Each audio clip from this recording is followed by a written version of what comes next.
tinatayang higit 1 milyong pisong halaga ng ilegal na droga ang nasamsam sa kinasang operasyon ng mga otoridad sa Molo, Iloilo.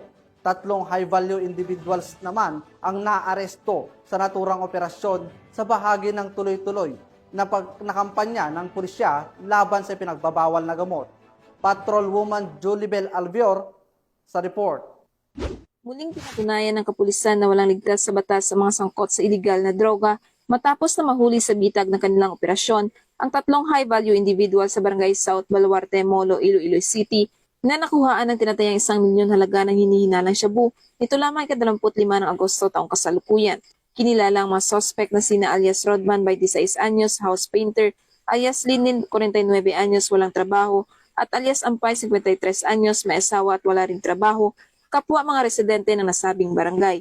Ang matagumpay na operasyon ay pinangunahan ni Police Captain Roque C. Jimeno III, Officer in Charge ng Iloilo City Police Office, City Drug Enforcement Unit, katuwang ang PDEG Special Operations Unit 6, sa pamumuno ni Police Lieutenant Mark Vic B. Viloria at ang ICPO SWAT.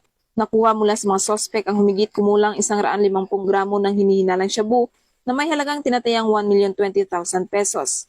Agad na dinala sa PNP Forensic Unit ang mga nakupiskang ebidensya para sa kaukulang pagsusuri, habang 3 nahuli ay nasa kustodiya na ng Iloilo City Police Station 4 at maharap sa kasong paglabag sa Republic Act 9165 o ang Comprehensive Dangerous Drugs Act of 2002.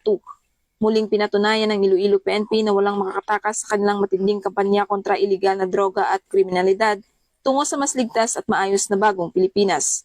Mula dito sa Police Regional Office 6, ako ang inyong Police News Network Correspondent, Patrolwoman Julibel Albior, alagad ng batas, tagataguyod ng Balitang Pulis.